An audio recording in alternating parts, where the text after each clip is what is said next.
സംസ്ഥാന സ്കൂൾ കലോത്സവം നാളെ തുടങ്ങാനിരിക്കെ ആത്മവിശ്വാസത്തിലാണ് നിലവിലെ ജേതാക്കളായി കോഴിക്കോട്. കൊല്ലത്തേക്ക് അയച്ച സ്വർണ്ണക്കപ്പ് ഉടൻ തിരികെ എത്തുമെന്നതിൽ ജനപ്രതിനിധികൾക്കും സംശയമില്ല. അണിയറയിലെ അവസാനവട്ട പരിശീലന തിരക്കിലും വേദിയിൽ അടിപടർത്താനുള്ള കഠിന പരിശ്രമത്തിലാണ് മത്സരാർത്ഥികൾ.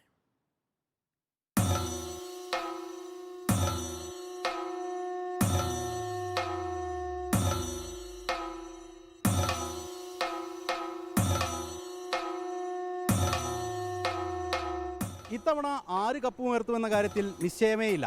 പക്ഷേ കോഴിക്കോട് നിന്നും സ്വർണ്ണക്കപ്പ് വിട്ടുകൊടുക്കാൻ കോഴിക്കോട്ടുകാർക്ക് അല്പം സങ്കോചമുണ്ടെന്ന് പറയാതെ വയ്യ. നമ്മൾ ഇന്നിത് കൊണ്ടുപോകുമ്പോൾ നിശ്ചയമായും അത് തിരിച്ചു കൊണ്ടുവരും.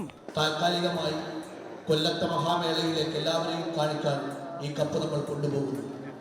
ഒരിടവും തട്ടാതെ, ഒരു പോയിന്റുകളും കുറയാതെ ഈ കപ്പ് തിരിച്ച് ഇതേപോലെ ഈ വേദിയിലേക്ക് തന്നെ, ഈ ജില്ലയിലേക്ക് തന്നെ എത്തിക്കുമെന്ന ഉറപ്പിനാലാണ് നാം ഇവിടെ കൊണ്ടുപോകുന്നത്. 20 വർഷം കൈവശം വെച്ച സ്വർണ്ണക്കപ്പാണ്. അത് കുട്ടികൾ ഇപ്പോൾ തിരിച്ചു കൊണ്ടുവരും. അതിനുള്ള ആർജവമുള്ള കുട്ടികൾ തന്നെ ഇവിടെ ഉണ്ട് എന്നാണ് ഞാൻ വിചാരിക്കുന്നത്. മേയർ, ജില്ലാ പഞ്ചായത്ത് വൈസ് പ്രസിഡന്റ്, DDE അങ്ങനെ ആർക്കും സംശയമില്ല. ഹാട്രിക് കിരീട നേട്ടം ഉൾപ്പെടെ സ്വന്തമാക്കിയ കോഴിക്കോട് തികഞ്ഞ ആത്മവിശ്വാസത്തിലാണ്.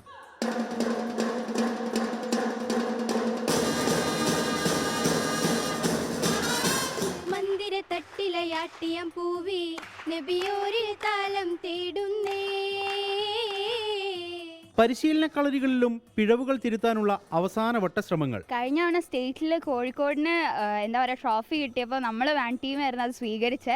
ഇന്ന് അത് ഒരു വർഷത്തിന് ശേഷം നമ്മൾ തിരിച്ചു കൊടുക്കാൻ പോയപ്പോൾ നമ്മൾ തന്നെ, പക്ഷേ അതേ വരവോടെ നമ്മൾ തന്നെ ആ കപ്പും പിടിച്ച് വരുന്നുള്ളൊരു കോൺഫിഡൻസ് ഞങ്ങൾക്കുണ്ട്. കഴിഞ്ഞ കൊല്ലത്തെ മരത്തിന് ഇക്കൊല്ലം കോഴിക്കോട് തന്നെ സ്വർണ്ണക്കപ്പ് കൊണ്ടുപോകും. അത് കണ്ടിട്ട് വേറെ ജില്ലക്കാരൊന്നും വേണ്ടാന്ന് തന്നെയാണ് ഞങ്ങൾ പറയുന്നത്. കാരണം ഒപ്പനൻ്റെയും എല്ലാം ഓവറോൾ ഞങ്ങൾ തന്നെ കൊണ്ടുപോയിക്കൊല്ലോ.